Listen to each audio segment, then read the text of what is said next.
रजब भट्ट की गर्लफ्रेंड फातिमा खान ने सब कुछ सोशल मीडिया पे बता दिया। आप कानों से सुन लें, मैं आपको प्रूफ दिखाने वाला हूँ इस वीडियो में। सब कुछ वो बता रही है, मुझे रजब भट्ट कहाँ लेकर गया, उसने मुझे क्या तोहफे दिए और किसके साथ मेरी मुलाकात कराई और मेरे लिए वो क्या है। आज इस वीडियो में पता चलेगा आप सबको। वीडियो देखें। बात करूंगा, कितनी बार ट्रिप पर गई रजब के साथ? 2-3 बार। 2-3 बार? हाँ। Very good. कहाँ कहाँ गई?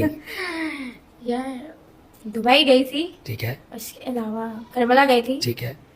वो मैं कहीं पोस्टिंग नहीं कर सकती, एक ही वीडियो 2 वीडियो डाल दी थी तो मैं कितना बदनाम हो गई। शौक है तोहफे तवाइफ देने का, क्या तुम्हें दिया?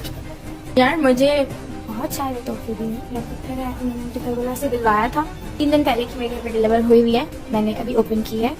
तो ये न्यू वर्जन ऑफ रोलेक्स रजब भट्ट की है तरफ से? जी, न्यू वर्जन ऑफ रोलेक्स है। ठीक है। ये है अबे, कितनी मालियत होगी इस घड़ी की? 45 लाख। 45 लाख? जी जी दोस्तों, सुन लिया आप लोगों ने। आप लोग बताएं कमेंट्स में आपकी क्या राय है, ये सच कह रही है झूठ कह रही है। मेरा चैनल यूट्यूब ओशन स्टोरी को सब्सक्राइब कर लें, बेल आइकन प्रेस कर लें ताकि आपको अच्छी अच्छी वीडियो मिलेंगी और हमारे चैनल के साथ रहिए।